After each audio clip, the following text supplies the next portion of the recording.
என்னவளே அடி என்னவளே எந்தன் இதயத்தை தொலைத்து விட்டே.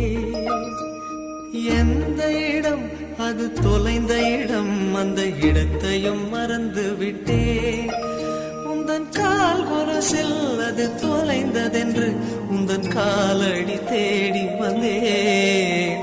காதல் என்றால் பெரும் அவஸ்தை என்று உன்னை கண்டதும் கண்டு கொண்டே.